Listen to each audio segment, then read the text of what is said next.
Hey, good morning. Let's go over today's trade plan. So in the overnight session, we saw a break above yesterday's RTH high, and then sellers stepped in around that 39 to 41 area, which we're going to use as the pre-market resistance zone. And then on the downside, we have pre-market support at 28.5 to 30.5, followed by the initial support zone at 23.5 to 25.5, where buyers can be active.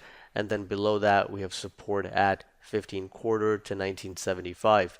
Now, as I covered in yesterday's recap video, there are certain days and certain market environments where it makes sense to be more aggressive, and then there are other days where it makes sense to be more conservative and play defense. Given that it's a Friday and we're heading into a long weekend, the markets are closed on Monday, today it makes sense to be more conservative and play more defense. And that just means that we're going to be more selective with the trade setups that we consider taking today. We're going to try to get better trade location. And if things are very mixed and unclear in real time, then it's better to stay out of the market rather than get involved in a trade setup where the probabilities and the risk reward are very unclear or undefined. And then in terms of our directional bias, our short-term bias is neutral today, which means that we are open to the market moving in either direction, and which way the market ends up expanding the range is going to depend on how the real-time situation develops. So if in real time we're seeing broad market strength and some level of sustained upside momentum, then the market could head higher and retest the pre-market resistance zone, and from there we could even get a move into 46.5 to 49.5, where sellers can be active on first test. And then on the downside, the more aggressive area of support is 28.5 to 30.5, and we're also going to keep an eye on yesterday's RTH high at 32 quarter and see how the market is behaving there.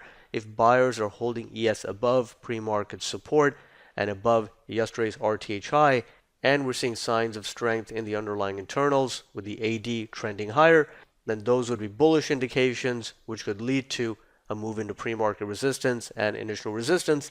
But if the real-time situation is bearish and we're seeing sustained downside momentum, then we could get a move back down into yesterday's range, test the initial support zone where buyers may be active, but again, it's going to depend on how bearish or bullish the real-time situation is.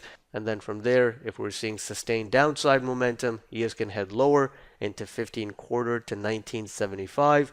Given that the short-term bias is neutral and we're heading into a long weekend, and considering the strength that we've seen in the overnight session, buyers could defend ES at 15 quarter to 1975, even in the event the market goes down there, and then we could just continue balancing above that area of support. But given the current market environment, the more likely scenario is for the market to be more choppy, more two-sided. And like I mentioned at the beginning of the video, we are going to play defense and be more conservative, and that means that we're going to try to secure good trade location, and we're also not going to press the targets. So from an execution perspective, the theme for today is going to be patient entries combined with modest targets. So that is the market context heading into the open. Let's see if buyers can hold ES above pre-market support and yesterday's RTH high.